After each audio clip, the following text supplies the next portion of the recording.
See. Hi, Ralph. Hi, Jim.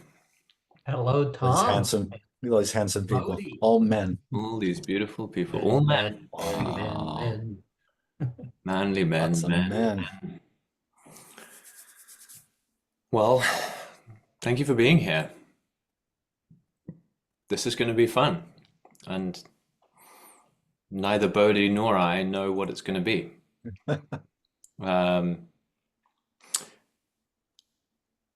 we met, well, we semi-met before the Ultimate Experience in Arizona. I posted in the group that I was looking for a room. Bodhi sent me a message saying, "Hey, I'm looking for a room. Let's connect." We ended up finding different accommodations, but we connected very deeply at the event. And then we had a Zoom call yesterday and we were talking about various things. And then we created this. I think, Bodhi, you said, "Are you up for creating something in the next 24 hours?" And I said, yes. And so here we are, and we don't know what it's going to be. Um, but it's going to be a conversation about soul. It's going to be a conversation about initiation.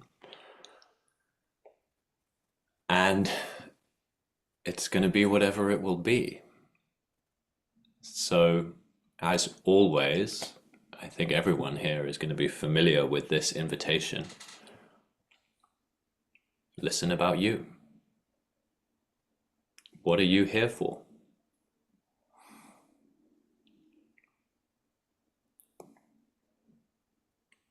I certainly have no idea what I'm going to say. And I have no idea what Bodhi's going to say. Oh, I Jill. would like to say something Yeah. about yesterday. We connected, and as Tom said, there was a deep connection immediately. Um, Desire. So this is something, a desire came up really quickly in the conversation about, we both had the opportunity to speak at the event. And Tom showed me, like I saw a side of Tom that he didn't see, like the way he was approaching that his chance to speak, um just really stable, firm, and he expressed that it was a bit challenging. And so he showed a desire to speak more to a lot of people, share his heart, and I had the same desire. So I said, why don't we make something happen out of this? um and I had said something when I spoke about this 3-second rule, which I didn't, a lot of people have mentioned that later, which I didn't prepare for that at all. Like, take action. If something comes through, take action within 3 seconds. And Tom said that's part of his actual document. Hi, Jill. Nice to see you.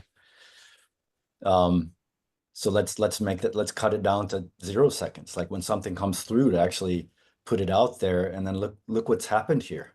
All these beautiful people. Hey, Wayne, nice to see you, man.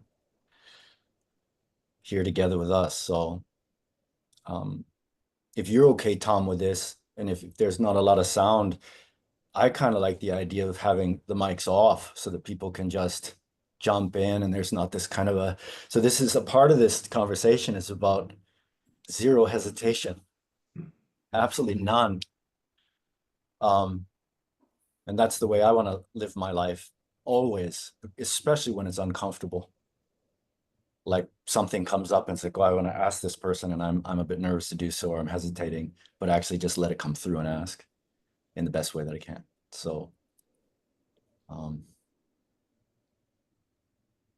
so originally my goal was to support you, Tom, because you had said, I said, what's the topic? And you said you had it, soul initiation. So I think that's the topic today. Yeah, I love what you just shared, and I concur. Let's have this be a discussion between everyone, and yeah, it arose out of instant creation. Um, and so we created instantly, and here we are, and now we're creating, and we don't really know what we're creating. And It's funny, I was like thinking like all these like questions that I could ask Bodhi to get the conversation going.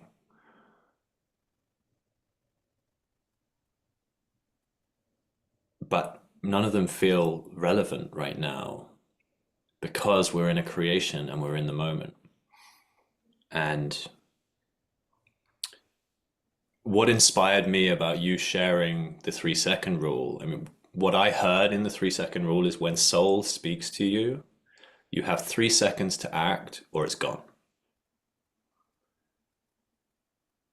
And when I heard that, instantly I thought of all of the times that I have let inspiration, poof, because I'll get to it later. I'll finish this phone call. I need to complete washing my hair before whatever it is, right? I always, I used to live in London and we have the underground. And for some reason, I would always think to call my dad when I'm going down the escalator into into the London Underground. I'll call him when I get out, I would say to myself. And then I wouldn't think about him again for another week until I'm going down the escalator. And so it hit me really powerfully when you shared that, Bodhi, because as you said, I have a line in my document, which is, I am that the gap between inspiration and action is so infinitesimally small as to be non-existent. And it's one thing to have that document, but it's another thing altogether to live it and to be it. And what I love about this creation is we have 10 people on this call. 10, I mean, I know most of you here. I don't know you, Jill, and I don't know you, Steve, yet. But we have 10 powerful people here, created out of nothing. And now someone's joined called Happy. So that's fun. We've created Happy simply by being a yes to the nudge. Hi, Happy. Thank you Hi, so much Happy. for being here. Hello.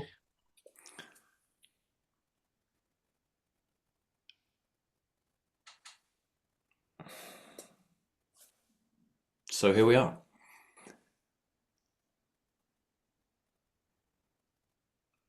The intention is to talk about soul. So I would love to know, Bodhi, what is soul for you?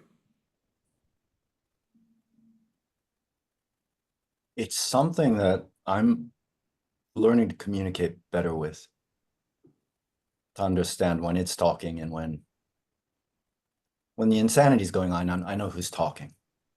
But it's taken me 50 some years to notice that, and remember that the ego is our amigo. That might be another thing we could bring up. We talked about this yesterday. It's there, and it's the more that I listen to it. In fact, my whole experience here in this is all about listening to that. Like this place itself, white knuckle holding on to my security and my safety a week ago. Where am I going to live? And my wife being against I found a place. It's like I found a place, and said, I don't want to live there. Great. And then getting quiet, and then it's like, she's right.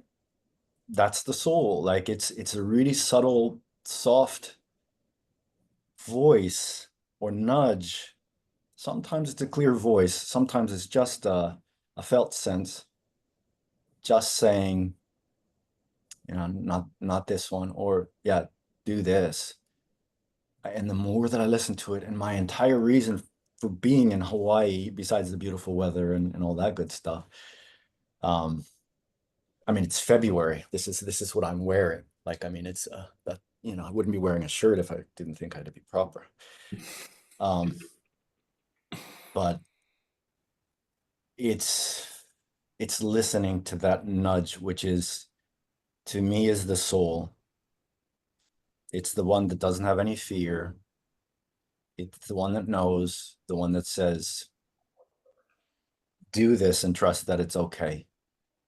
And it's a learning process. I'm learning to listen. I'm learning it. But every time I believe every time that I say yes to it, I mean, this like public speaking, Steve in the middle, his nickname is, we used to be Stevie Boy, but he's Stevie Ben Allah now. He's the Lamb of God. He experiences me. I mean, we were roommates in this Way of Mastery retreat in Scottsdale in December.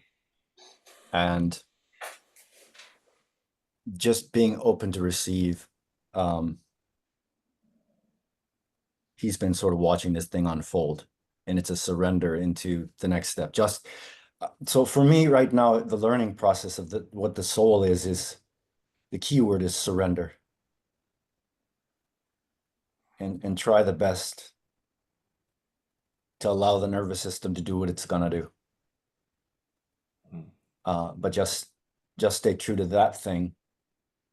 A desire for a job, not really strong until a couple days ago, and I saw some videos of some children and some elderly people, and it was like something came up, something came through. That's something I could do. So I'm not sure if that answered your question, but that's Yeah, it's interesting. Like, it's interesting how soul speaks. Because before you started talking, I was just like, I saw my t-shirt in the video, and I was like, huh, initiation is a very similar word to intuition. And then as you're describing what soul is to you, I'm hearing what I would define as intuition.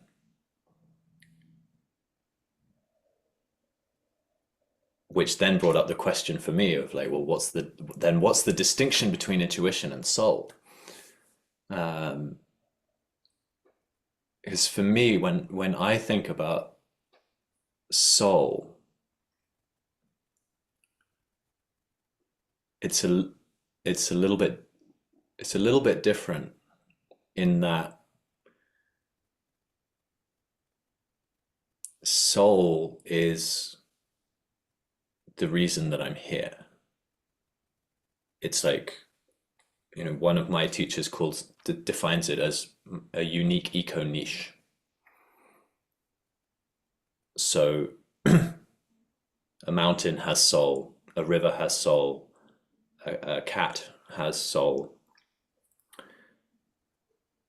because it's here to do a thing that this oak tree has a different task to this oak tree. And they're very similar, but only this oak tree can fulfill the role that this oak tree came to fulfill. And what I heard in your share just there is that intuition is the voice of soul. And so when I learn to listen to my intuition, and I love what you said, like the crazy, I know who's talking when the insanity is there, because that's sure as hell not soul. The panicky, fear-driven, loud voice that says, you got to do this or the world will end, or don't do that, or that ain't soul. But it's for most of us who aren't tuned in to our intuition, like that's the only voice we can hear, is that panic voice.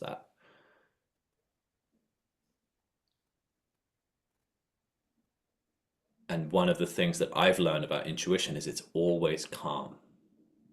It's always calm, and there's no emotion. Do this. Don't do that. There's no because.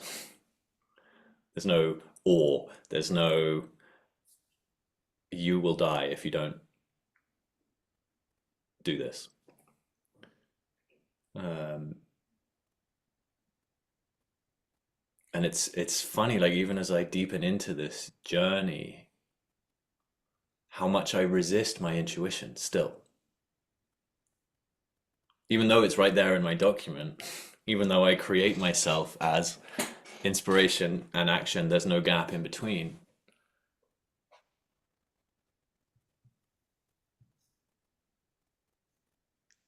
Still, the loud voice is still louder.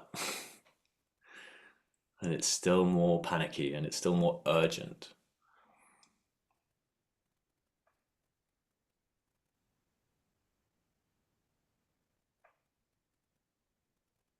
I'd love to know what's showing up for anyone so far. And if no one has anything to say, that's totally cool. Elijah shared a concept yesterday that effectively we are all from the same source. I paraphrase what he was saying. And I think what I'm hearing is in describing the opposite of your intuition, whether you want to call it ego or whatever it is the division from that source, a view from that source by noise that's accumulated, experiences that have accumulated. And I know you quite well, and I know you were raised partially in a system that will have tried to, as I perceive it, divide you from your intuition in order to process systems, to deliver systems, to think in systematic ways that were very much, I mean, I'm raised from the same culture, so I was also educated in an institution where we were being divided from that into these things that you could associate more with ego and thinking, logic, being divided from the soul. And then, you know, what also came up, going back to Elijah's definition, is the idea that someone can have soul, you know, in soul music, you've got soul. So it's kind of a state of being or a thing that can inhabit us if we allow it in somehow, or if we're receptive to it. So that they're the first things that have come up for me. Mm. Um, Bodhi, you mentioned earlier the ego is your amigo. I love that phrase. Um, and maybe now is a good time to talk about that. So what I heard in your share, Ralph, is that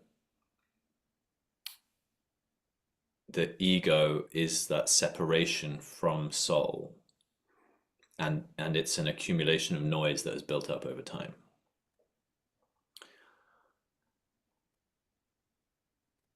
One of my understandings of ego that is like shifting a lot of what I've considered that I've known to be true is this concept of soul.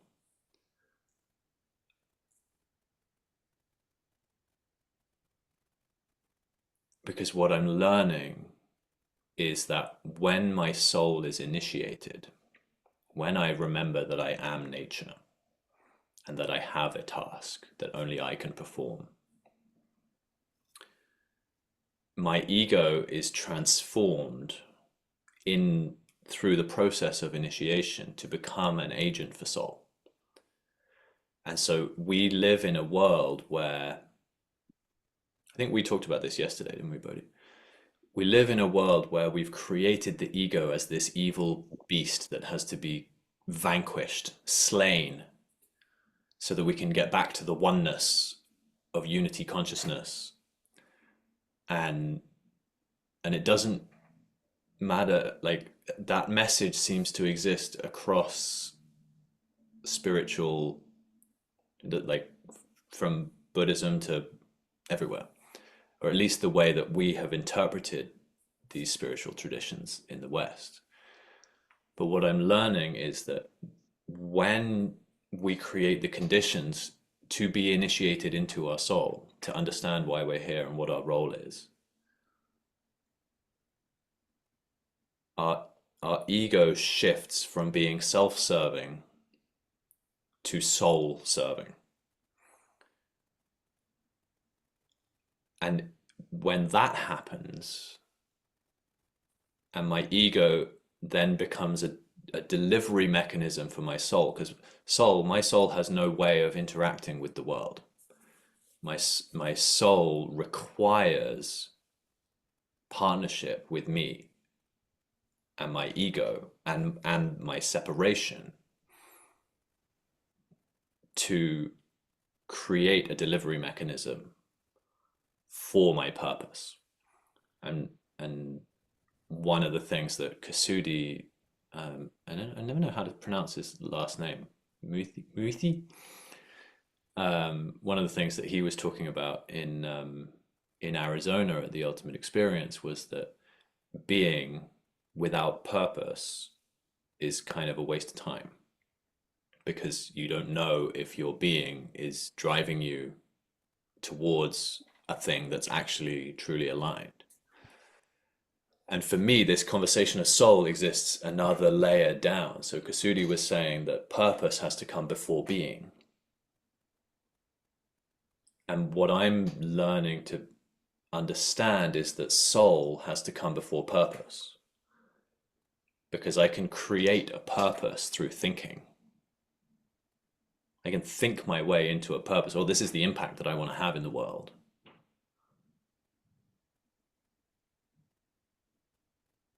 But understanding my soul, my unique eco niche, is something that is given to me when I shut the fuck up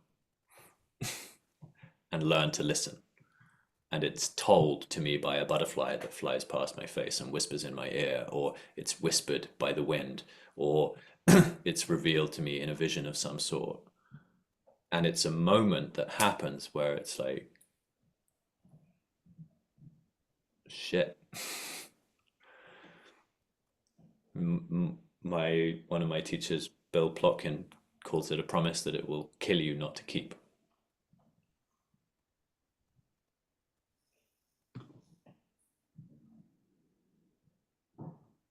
Because once we discover this is the direction that I am supposed to be heading in, and like, Wolfgang here on this call has one of the clearest purposes of anyone that I know, which is a conscious breath with all of humanity.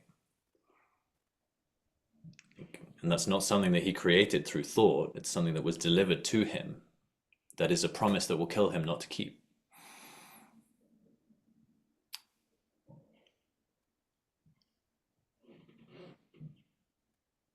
I'm conscious I've been talking for a while. Bodhi, what's showing up for you?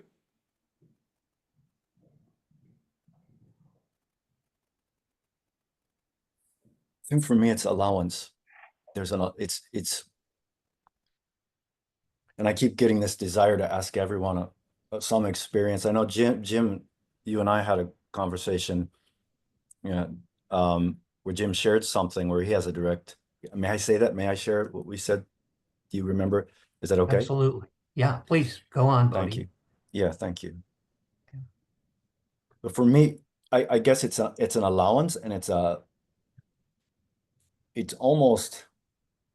like watching what the world tells me through the world. Like the soul it's through my own inspiration or a true desire. And there's a difference, and I don't know how to articulate that, maybe the difference between an ego desire, like a sex drive, or a desire to move to Hawaii, or a desire to let go of training, different cues from the universe. Like in my case, a really simple physical one, my shoulder stopped moving. I got a frozen shoulder. So 10 years of doing a training business, I knew that it was time to leave. And it's like, suddenly I can't train. And then I lost the desire to train, and then I lost the desire to train people. Obviously that means it's time to move on to the next one. So it's an allowing, it's a letting go, it's a surrender. and being open.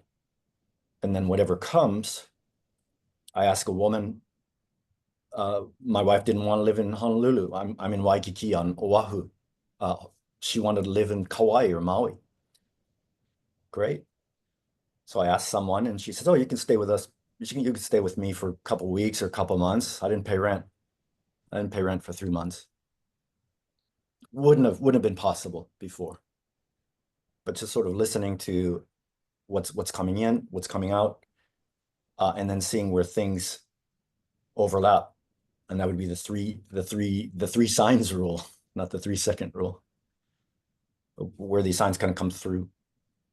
And I have a desire to ask everyone to either share just even a short thing, just a short thing about where intuition came through most strongly in your life, or where you've had an experience.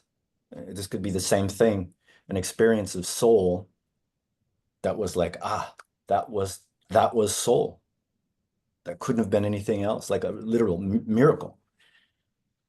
If you're okay with that, Tom, if everyone could share, and I'd like to start with Jim because Jim shared something with me where he has a direct experience of this.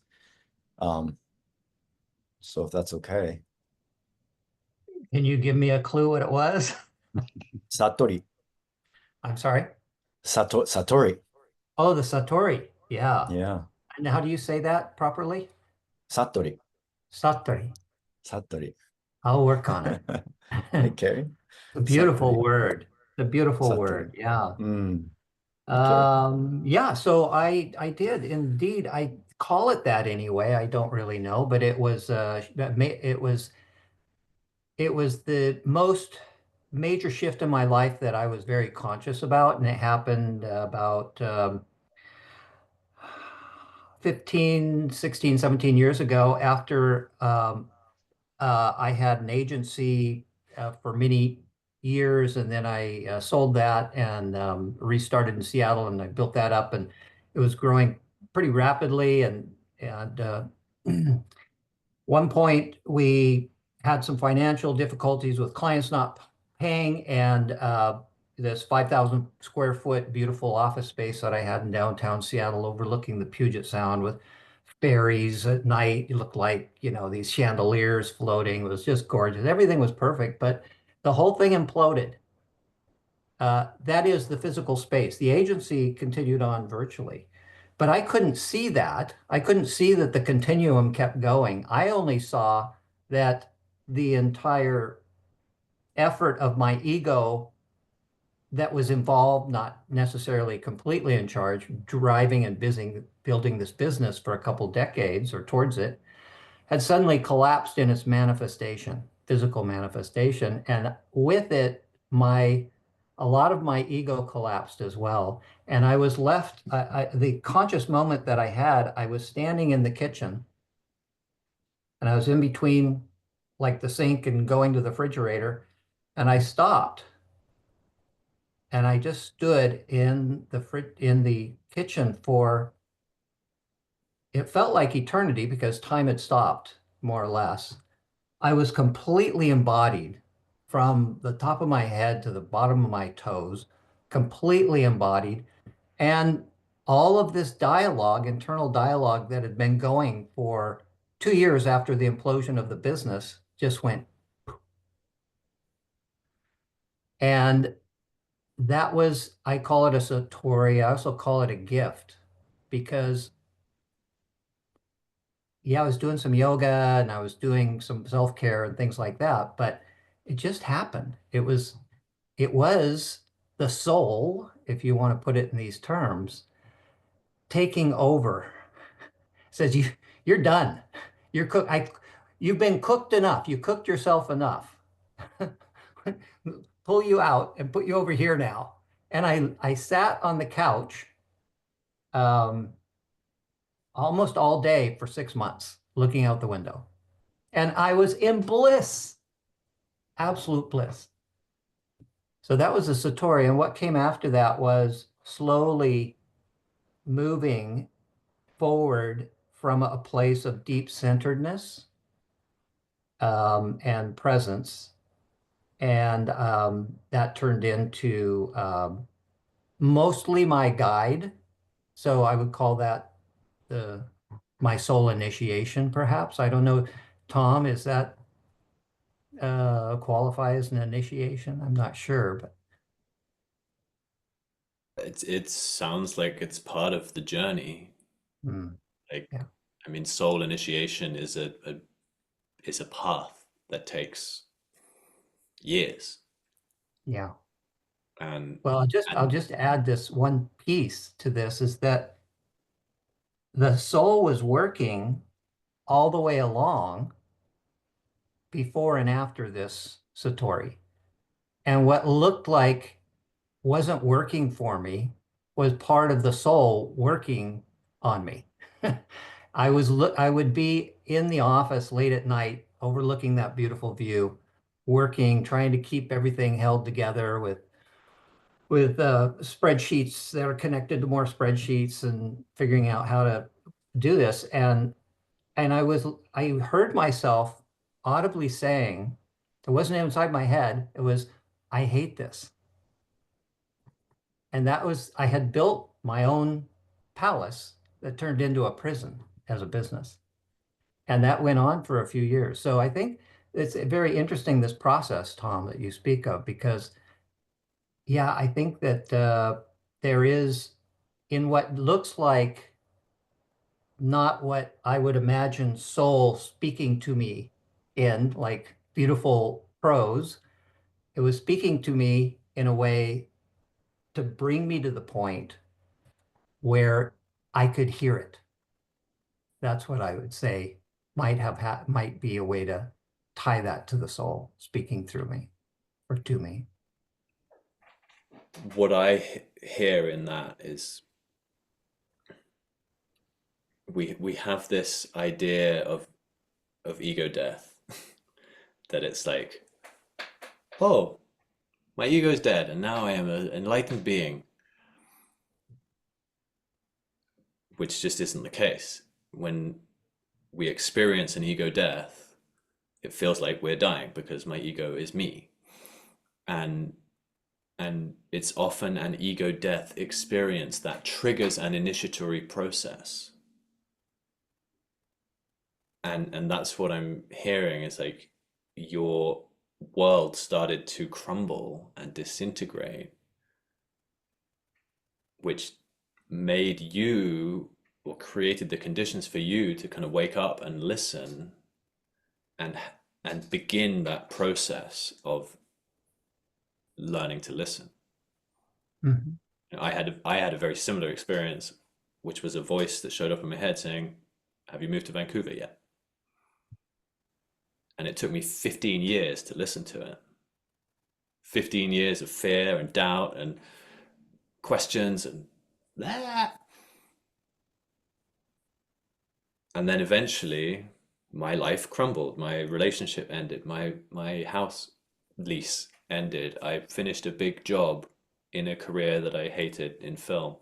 And I had money in the bank. I had an idea of what I would do next. And it was like, oh, now's the time.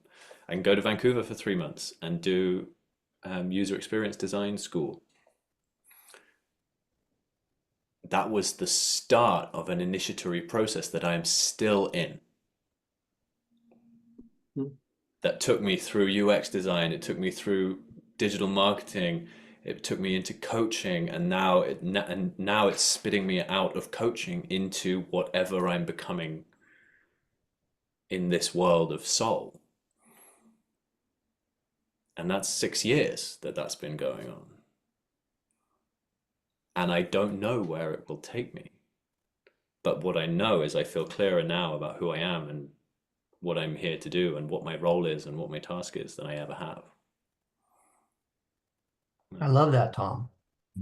I love that. Beautiful. That's a great share. And what I particularly picked up on was that, you get to this point where you're going through these steps and you get to coaching and now you're like seeing something beyond coaching, which is, a great teaser, very mysterious, and the uncertainty of that sounds very, very exciting. I do feel like there's shifts going on that are relevant to looking past structures and systems and ways of being that have been working for a long, long time. And we've been brought up on to learn how it works and how to fit in. And we're right at the doorstep, right at the doorstep of a great mystery. And I think that for me, what I've been working on is to step through that door and leave that baggage of the way it's said to be done.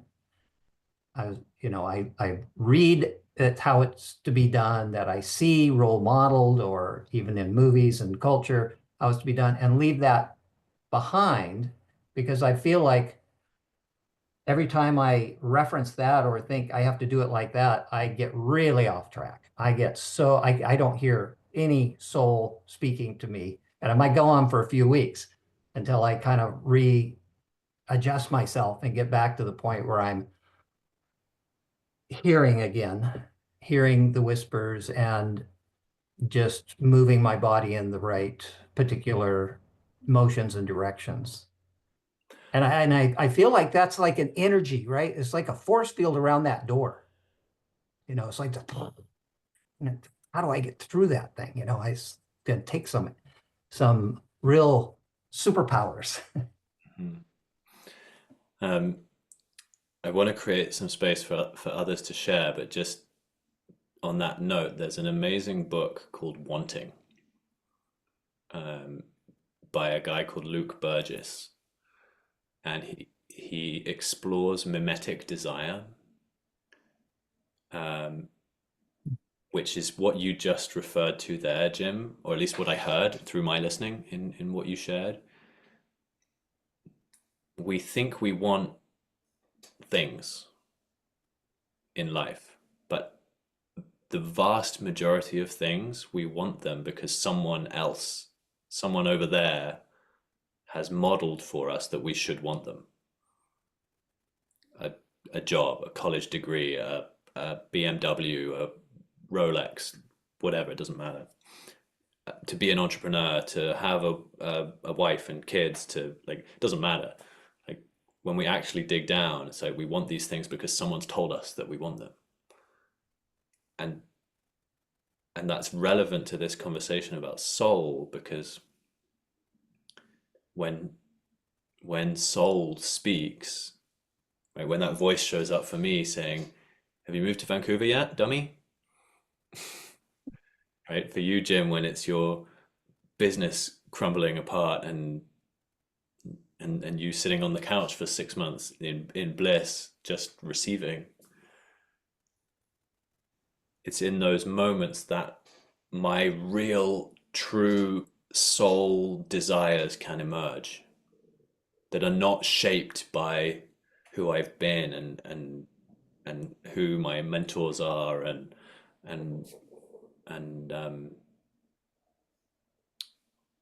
I lost my thought of where I was going to go with that, but yeah, thanks for sharing. Who else would like to share a story of intuition being present?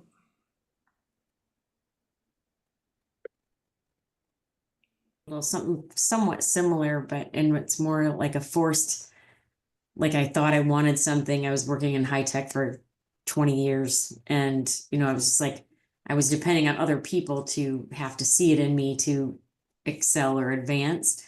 And I feel like I just got to a certain point where the universe was just saying, get out, or my soul was telling me you need to move on or get out. And it was like, it was a very difficult time. I went through a lot of hard stuff, but I'm so grateful for it because it really got me out of that rat race, and to pursue something that I didn't even know I wanted to do or needed to do. And I'm just so grateful for it. And it gave me time. I have 2 teenage children, and I feel like it's just such a crucial time to be home and not be working 24/7 and available to work 24/7, but be available for my for my kids, and just be more present at home. So yeah, it was very trying, but in the end, it pushed me in a direction. I think it was just sometimes I was too busy to see it, and it was so. I think just this events would happen that just were awful, but got me out of it and made me appreciate it where I'm at right now. So I don't know if it's. I feel like it's, and I mean, I wasn't even able to. I don't know, the past year and a half or 2.5 years, I've been able to really focus on like learning these things and connecting with I guess my soul, being able to like take time to meditate every day um and just really be able to listen more. So yeah. I want to And it's things acknowledge, like things like this. I want to acknowledge Jill. Jill and I went to high school together. She was a top level diver. And it's so cool to meet again, like after decades, and then connect again on this level. And I think I mentioned to Jill about the Ultimate Coach, and I think you read it in a Yeah. couple days, or like you just mentioned it to her. She had it. She's like, yeah, I'm on page 375 or something. Just like dove in. It's really great to see you here today, Jill. Thank you. Thanks for inviting me. Yeah, thanks. Hi, Jill. Nice to meet you. Nice to meet you all. I think sometimes like we get like in all of our situations, it's a real shakeup, right? Tom's situation in England to Vancouver, Jim with his business imploding, Jill with that, this with the shoulder. I think all of us have that in common. There's sometimes it really requires a big shakeup for us to actually like get spit out, basically. So that okay, this has got to happen now. So that's a surrender. I think that's the level of almost a forced surrender, what I would say by the soul. Yeah, it's almost like it's not almost. It is in direct opposition to the whole world of personal development. Mm. Because when I'm developing the person that I have been my whole life, and most of us here are inside the world of being, right? When I develop myself that I have created through my non-useful thinking, I'm creating more of what has already been. I'm living inside of the world of mimetic desire, of wanting what other people have told me to want. And by definition, soul initiation means ripping all that down. And if not starting again, like there's a story that I love of a woman who was a kind of vegan hippie, peace and love and save the animals. And she's on this soul initiation path, and she's doing her vision quests, and she's solo camping in the woods and learning to listen. And she receives this download that her name is Beautiful Huntress.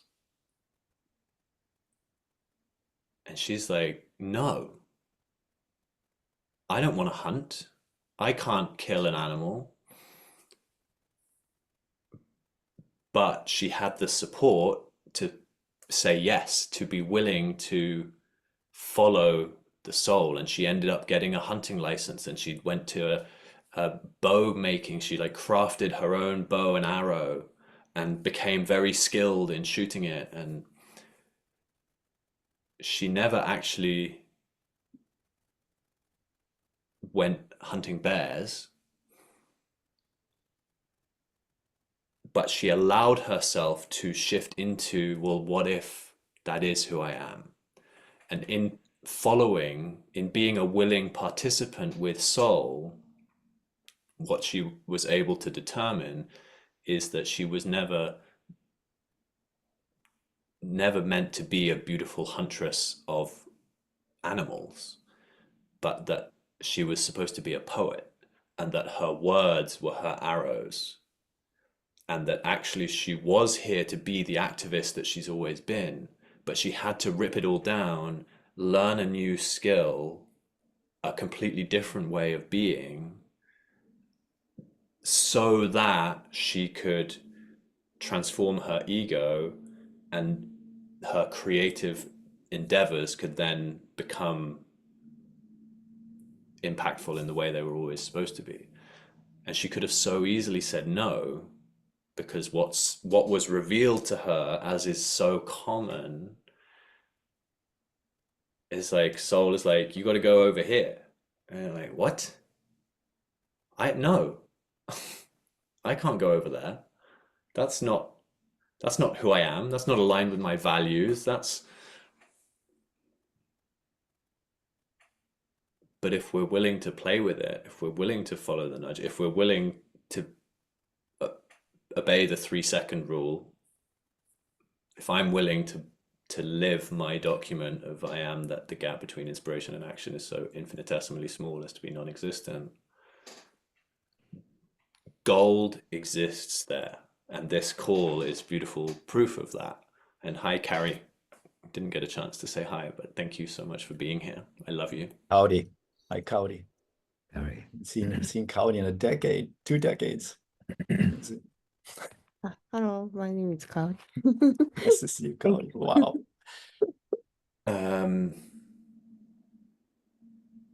When we follow that nudge and we don't allow fear to get in the way, beautiful things are created. Like this call with 10 or 12 people. And who knows, like one of my big takeaways from the ultimate experience was like having this embodied experience of the butterfly effect and the ripples of impact that you just have no idea. Like we created this thing in an instant, and 10 of you are here, and no one who's on this call has any idea what one of us will go away and say to our wife, our husband, our father, our dog, our client, our boss, that could change lives. We have no idea what the ripples of impact will be of this creation, and it would have been so easy for either of us to say no. Oh, we need time. We need to prepare slides. We need I'm scared. What if no one shows up? I contacted Dom today. Is this a Zoom call? I thought it was a Facebook Live. I'm looking in like the. I was calling about the call, but I was like, what if I don't show up? I didn't know what we were doing this on. It didn't matter. I think the same goes for everyone here. Everyone said yes to this somehow, right? Yeah. Everyone said yes here. Everyone. Yeah. Thank you. And everyone said yes with not knowing what you were saying yes to. Exactly. You said yes to possibility. And it's another line in my document. I believe in possibility. Possibility exists. I am that. And I'm here in the possibility that each and every one of you will hear something that will change your life forever.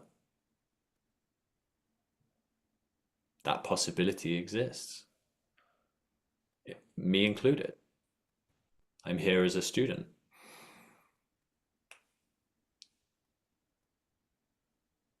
And one of the things that my soul is communicating to me right now is let it go. It's all made up. It's all made up.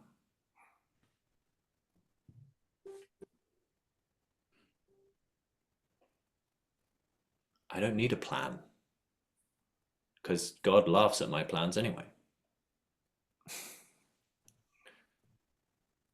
And the reason that I'm here on this call, or one of the reasons, one of the ripples of reasons that I'm here on this call, is because I made a plan to show up in Birmingham and serve.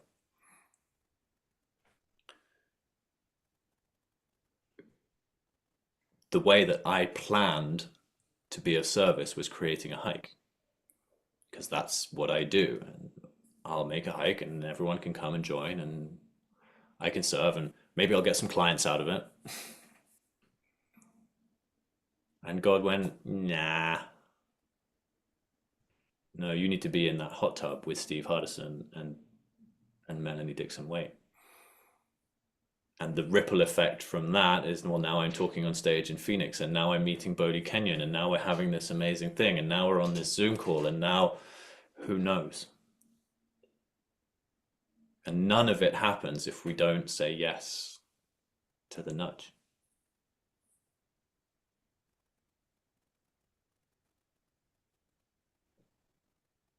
Another one of my big takeaways from Phoenix is, and it's funny how we know these things and then we experience them. And what I experienced is we are so much more powerful than we think we are, if we're willing to say yes.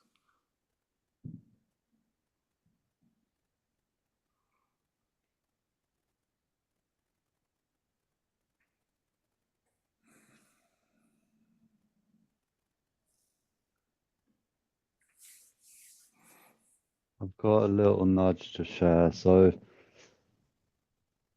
I experienced my schooling in Germany, and it was in the British military system, which was quite, on the one hand, lots of adventure and outdoors, but a very oppressive sort of, this is how you think, this is how things are done.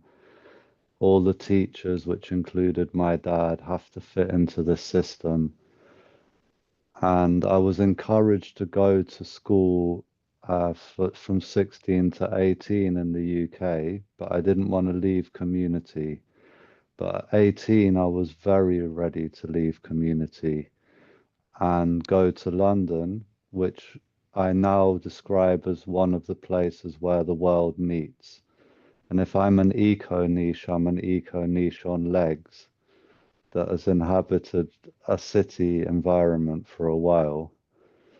And like most city, well, I can't say most, like many city dwellers, it's kind of coming to a point where I feel to connect back to nature, which is a pool that's maybe a soul pool that is coming stronger and stronger. However, back to that initial pool, to come to London, it it it aligned who I was being from birth through childhood till I felt myself in this pincer kind of environment. It aligned my, it was courageous. I didn't know anyone in London. I was 18. A lot of people said it's a hard place to survive, and it is, as you know, Tom.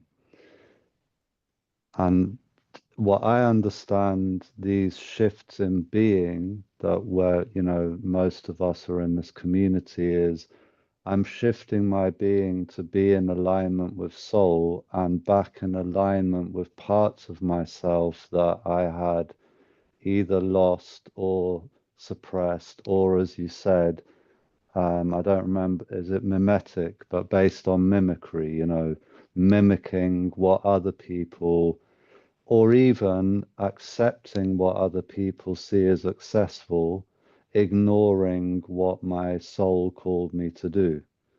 One of the things as a child that my soul called me to do was to be aligned with the underdog in any struggle. And, so what, having gone, everyone said, go to this place, Sedona, and I followed the nudge, which wasn't from my own soul, but it connected me to a land and a culture, the indigenous First Nation culture, that I had a very strong pull to as a child. And I happened to do that with one of our brothers from the event.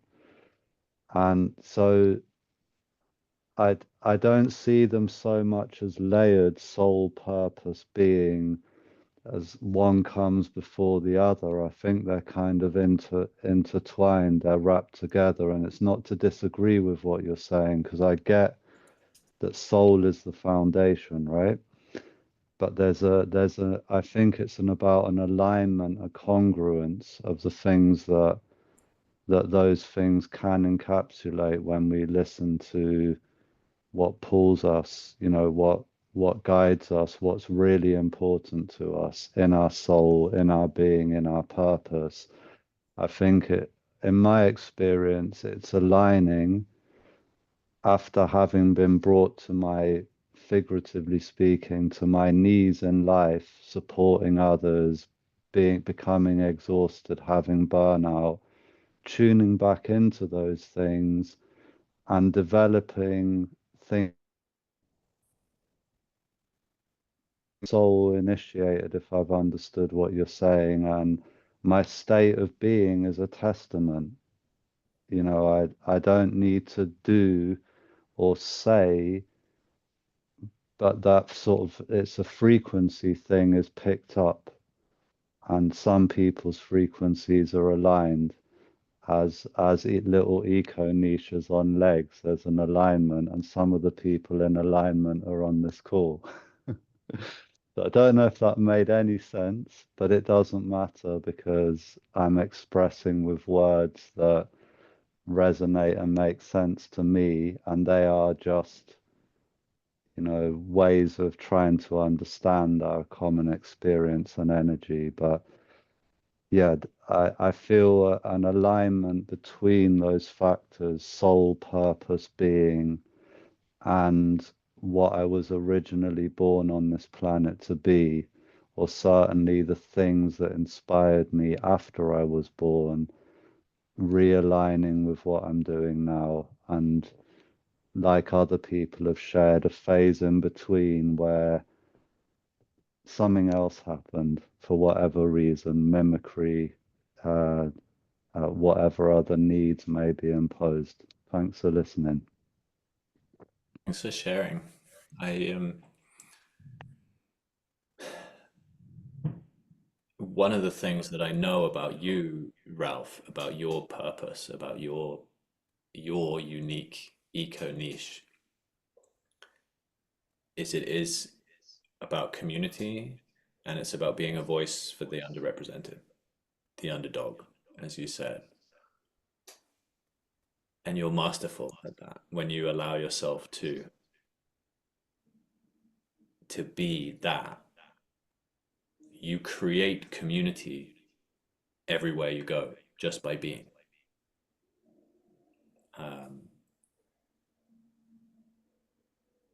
but one of the things that you shared made me think of I've got I've got an echo all of a sudden. So can anyone else hear that or just me? Weird. I think it's gone now, Tom. It's gone away. I want to encourage everyone to watch Moana. I mean, on the subject of Hawaii, Moana is a film that is all about soul and soul initiation. And you reminded me of it, Ralph, when you said, I don't remember the exact words you used, but you had this urge to be a voice for the underdog in whatever situation. Here's what I love about Moana. She's a toddler. Has everyone seen Moana, or am I going to give the game away? Okay, I'll be conscious of what I share so as not to ruin it.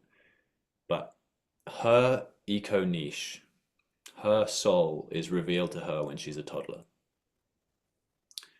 And then she goes through her whole life trying to be conditioned, or not trying to be, but her society is conditioning her to be the chief of the island. And they live on this island and no one goes beyond the reef. That's the rule of their society.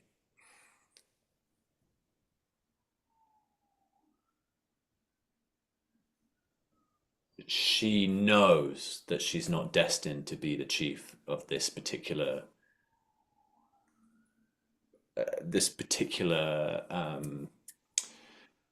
embodiment, or what's the word? The word escapes me. But this version of the tribe, and she rebels, and all she wants to do is go out to sea.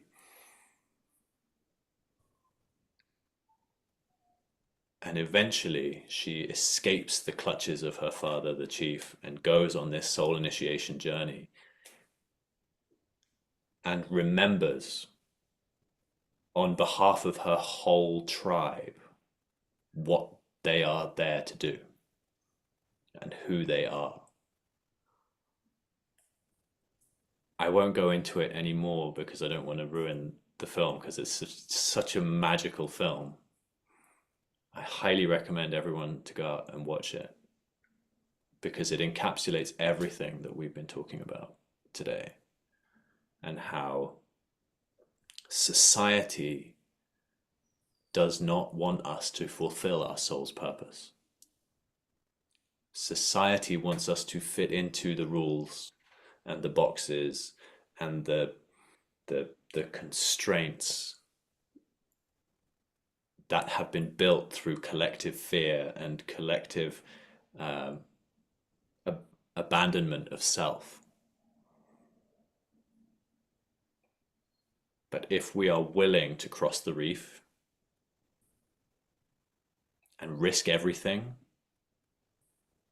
and that's one of the features of a soul initiation journey, is we don't know if we're going to come back from it. We have to be willing to risk life and death. But if we're willing, the rewards are extraordinary. I guess we're at the top of the hour. Thank you so much for being here. This has been so much fun. I love you all. Bodhi. It's beautiful. I think even during this conversation, I'm watching that. I'm listening, and I'm listening the internal dialogue, the inner presence. Jim, you mentioned this yesterday. That's my email address, innerpresence1. It's been like that for like 20 years. So people laugh at it sometimes. When you said it yesterday, it was a spark. But like, where is this? Where are we going with this? And that is the allowance. I think for me, the soul always, we create this thing together, right, Tom? And we just allow it to unfold, and it unfolds beautifully. And that's the soul to me, where the mind's like, oh, the time, and are we going in the right direction? Is everyone able to share? So just beautiful. One desire that just came up, and it's been on my heart for about a week or two, is Ralph and Steve, please connect with each other. Community, please connect. That's been with me, and I see you guys stacked up, so there's no coincidence in that. I hope that, and I'll be part of it if you'd like me to be, but please connect with each other, or I can connect you. Do you need to close this room right now? Does everybody need to go? I have nowhere to be. Maybe, I mean, and I'm here for. I'm getting an intuition coming through. Totally fine. I have somebody to fix my sink, probably in a few minutes, but I'll just step up. But yeah, please connect, and yeah, what a wonderful experience today. Thank you, everyone. Bodhi. Yeah. Thank you. Thank you. Thank you, Bodhi, for being instant action. It just made sense. Like, I think that's brilliant. another thing with the soul doesn't, it's like Tom wants to do this, I want to do this. Community, Ralph and Steve. I mean, literally, but probably 2 weeks. It's you, the two of you have been on my mind to connect. Yeah, from my view, you guys are stacked on top of each other. It's just kind of funny, One column, Tom, Steve, and Ralph. Interesting, because I have one column that is Bodhi, Steve, and Ralph. And we're all the same being.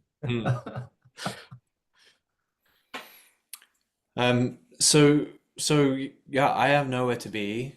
If people want to continue this conversation, I'm here. Let's continue. I would love to hear. I'd love to hear from you, Steve. Bodhi shared a half a sentence about you. Yeah, I acknowledge Steve. Oh, someone called Steve is in the room. He's Mr. Humility, but Steve is one of the most. I mean, the guy filled my closet with shirts. Like he found a place. He prepared a place in Waikiki. He was my room. So Out of fear, I decided not to go to the retreat for this Way of Mastery retreat. I got the soul came through. It's like, go. I said, I'm in 100% in. A slot opened up. It was a room with Steve at this event. And we fell in love. First conversation, I fell in love with the guy. I didn't realize he was that handsome on a phone call. And then I go back to Kauai. My wife goes back to Japan. I'm gonna head to Waikiki on my own. And then Steve's like, how about this? I got a place for a month in Waikiki, Ocean View. Let's hang out. And he's just the most generous, loving guy. He loves everybody. A lady without a home walked up and said, get off my property. And he says, blessings onto you. It's just like pure love and kindness. So without further ado, Steve. Bodhi man, you speak many words of me that I hope to live up to. Thank you. You already do.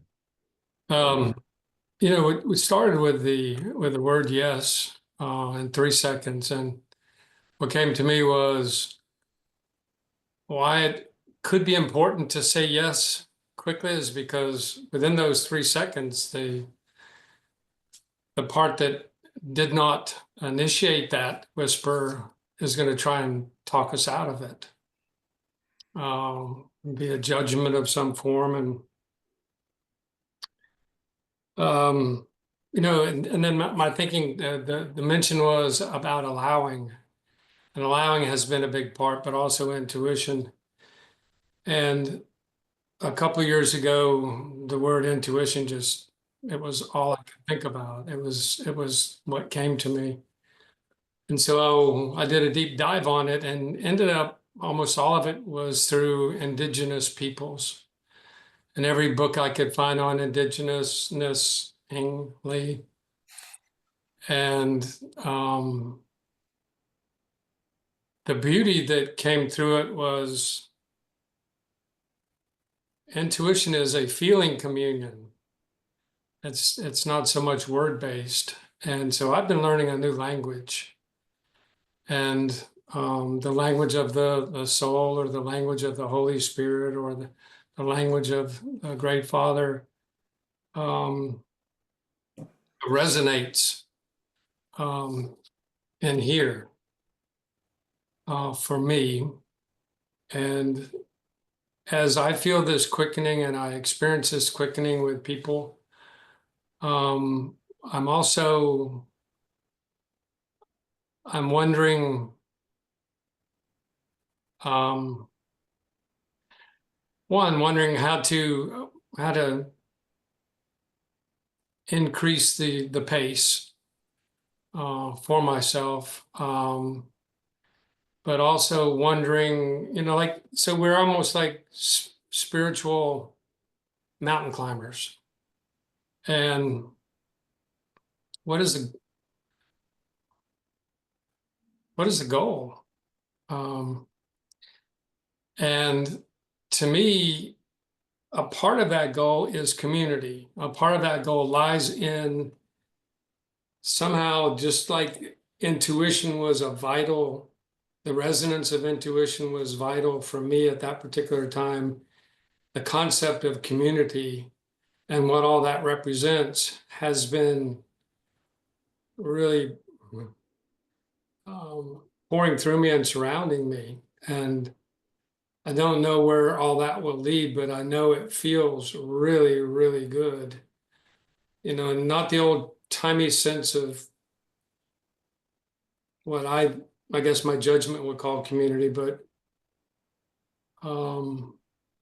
yeah. All I can say at this point in time is that it feels so freaking good to allow feelings to flow through me. When I have a good friend, Al says, and he is for the last 3 years, he literally has had one foot on the other side, because he can sit and commune with a tree. He has special trees he introduces me to. And the funny thing is, when I take walks by those trees by myself, we talk as well. So, but Al says, he said, whenever I remember to take my head off and put it on the mantle, he said, all there is love. And that's what soul is. Soul is love. Soul is a resonance of love and light and joy and peace. Soul is, love is, all of this is. And as I'm learning to allow, or thank you, Bodhi, for really sharing with me this, our 30 days there in Hawaii was so much of a give and take. But just teaching me to say yes. Say yes. What are we, I mean, and I thought while listening earlier, what is it that we're saying yes to?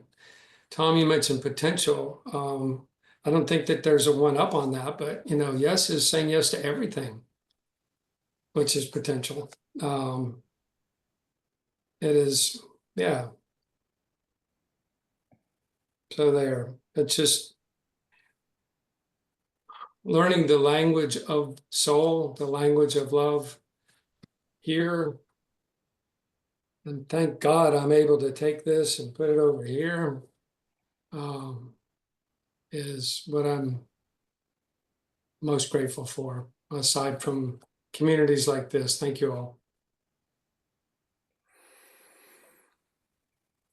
Thank you, Steve. It's an honor to meet you. Thank you for being love. And I look forward to connecting with you outside of this call. I would love that if you're up for it. I want to say thank you, Steve, and chuckle at starting what you shared with yes and ending with yeah. Beautiful. There's a story that I love in a book called Big Magic by Elizabeth Gilbert,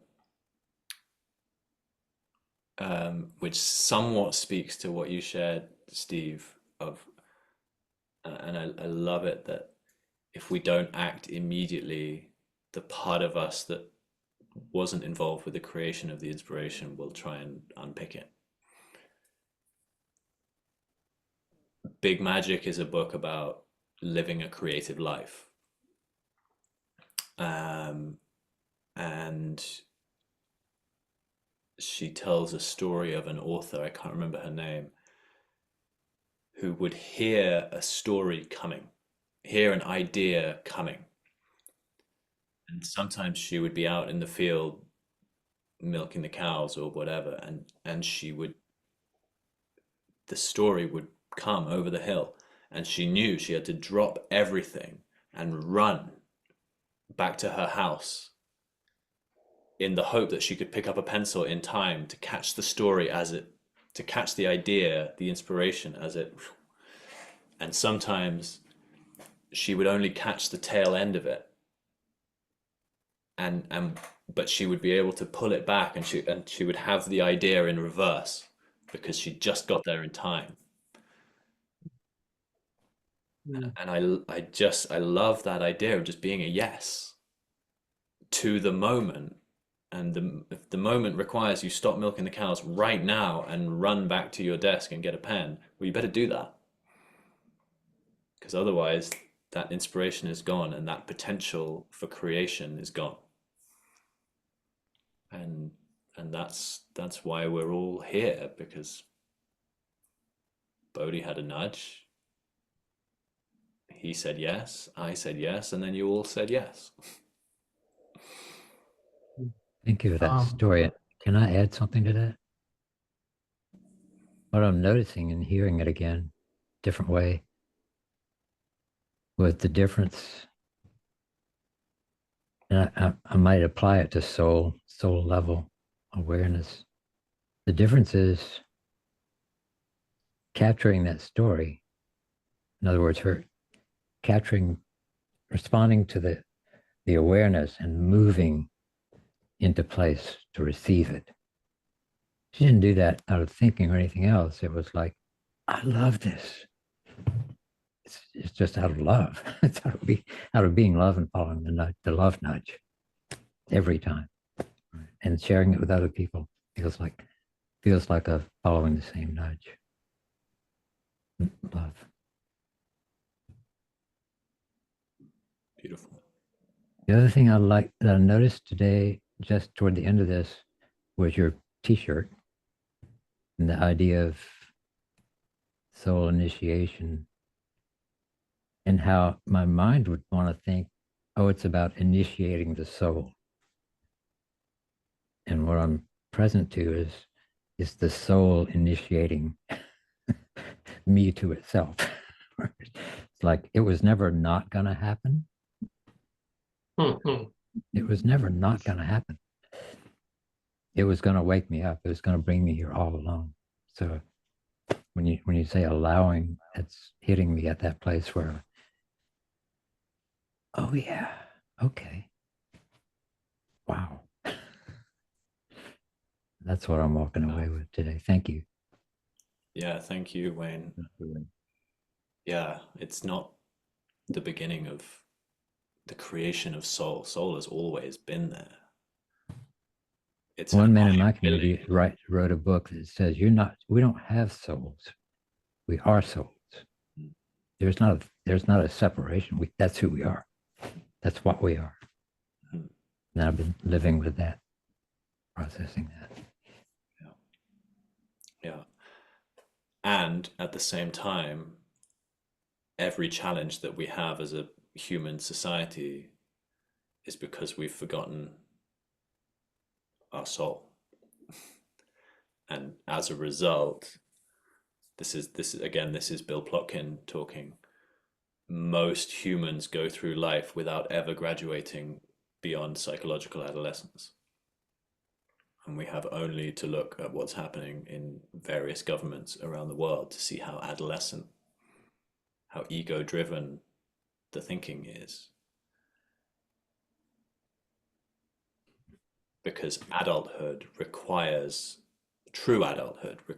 a level of eco-based thinking that the self-serving, ego-driven adolescent is not capable of. Because adolescence is all about discovering my edges and how far can I push them. But then we need to bring it back. So I might, there is a way, there are, I'm sure, many ways meditation is basically what I'm getting at, but there is a way that is that Bodhi helped me with. It's called Love's Breath, but what it is basically consciously choosing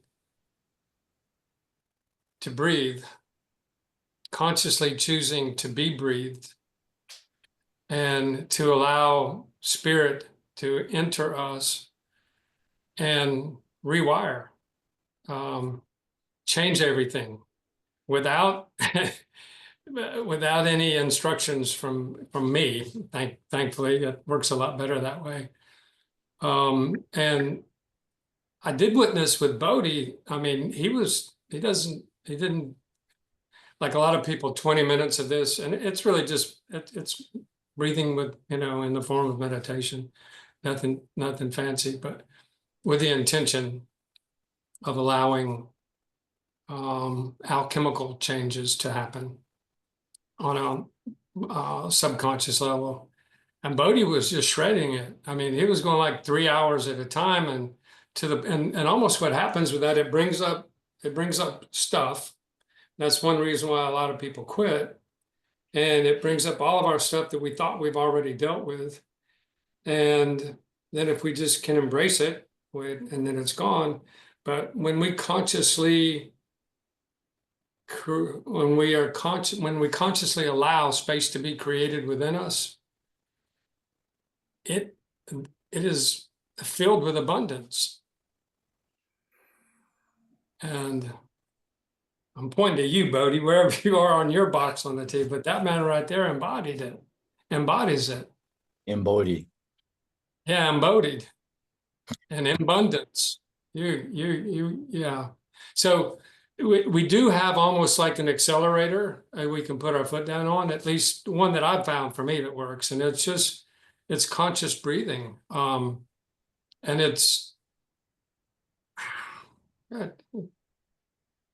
and then the other part of it's just a freaking form of meditation.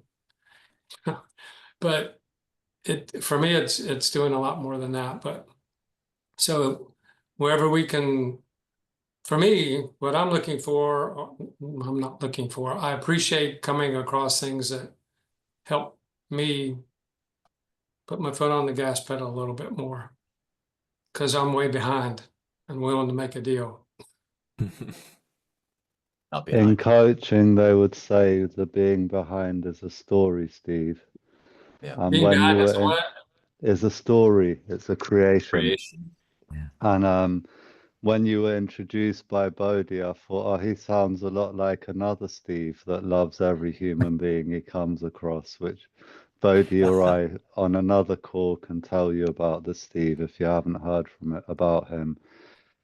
That being the foot on the gas, the nudge, that's where I think, I'm careful. I caught myself saying most because my experience is I was born into the Western world. I was raised in a specific type of community within that. And in London, I've experienced people that fall between the gaps, whether it be with mental health or that they are in communities that are marginalized from that. And in having financially little, they band together in community.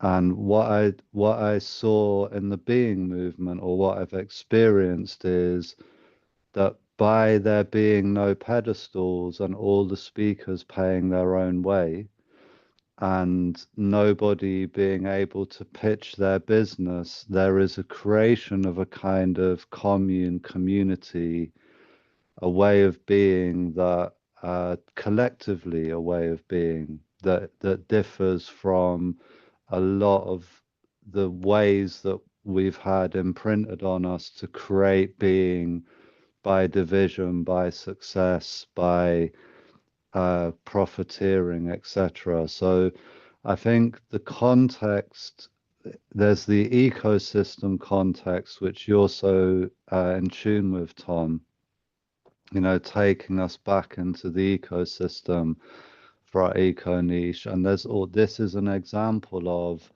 an open door community that's created to explore being togetherness. And each of us is being that in order for it to work. Because, I was starting to judge myself for taking up space, not realizing you were aiming for an hour. And then graciously you extended, so I didn't feel as bad.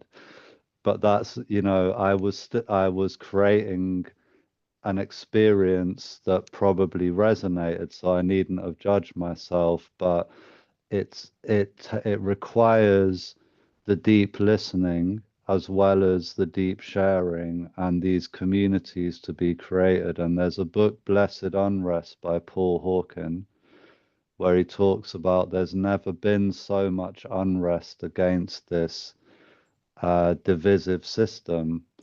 It's just coming from all of these different sprouting places, NGOs, meditation groups like this, tuning back into I didn't understand exactly what Elijah meant yesterday, but I've come across it being said in different ways that, creation or God, if there is one, could be soul, and tapping into soul is that, not tapping into all these other things. And what I've learned today as a final thing, it's really useful to see ego as amigo, maybe a tool or a friend to sort of keep you on your toes as you experience. Yeah, but it is 20 past 12 and it's been some very late nights and a lot of jet lag. So I'm gonna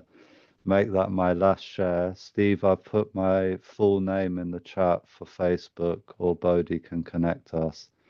Right. And it's been a pleasure getting to know you, Steve, and it's been a great pleasure to spend common time in spaces with Jim, Wayne, Bodhi, and Tom. We've been doing a lot of that, so you're welcome to join us in many of those spaces. Yeah. Thank you, Ralph. Well, one of the things that Wolfgang says in our men's circle calls, which I invite everyone who's not currently in them to be a part of it. It's myself, Wayne, Ralph, Wolfgang, and a few others are in a men's circle. We meet every Monday. It's beautiful. We just share a win and a lesson from the week, and that's it, and it's powerful. One of the things Wolfgang says is a mastermind never finishes. And this conversation will continue long after we end the Zoom call, whether we speak it to each other or not, because we have created a collective subconscious where this conversation will continue. And I think it's safe to say that this isn't the last time Bodhi and I will do something like this. You're absolutely brilliant, Tom. Amazing. Well, likewise. Yeah. And right now, I have a little puppy that's waking up from his nap who needs to be taken for a walk. So thank you for being here. Thank you for being on the path. Thank you for being love. Thank you for taking time out of your day, your night, and your tomorrow, Ralph. I love you all. I'm so grateful for each and every one of you to be here, and everyone who's already had to leave the call. It's truly an honor to walk this path with you.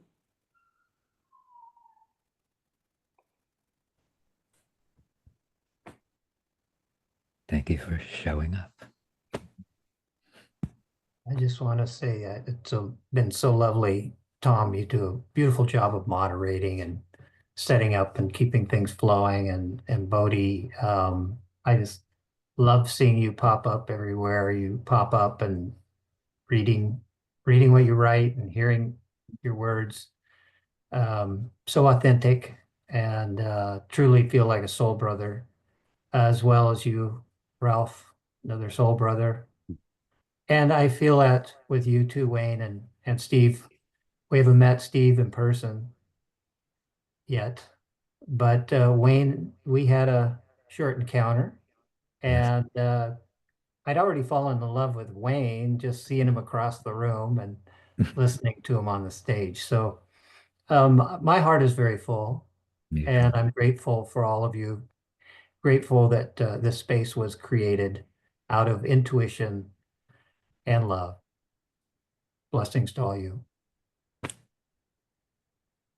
Thank you, You Jim. too, Jim. This actually feels like this is the way it's almost like this happened the minute we said this. Like you guys in this group, I'm deeply connected to all of you. It's really beautiful. So I'm looking at I it now don't and know it looks who like Fireflies is, though. Note taker. That's Tom's soul. That's my soul. Just joking.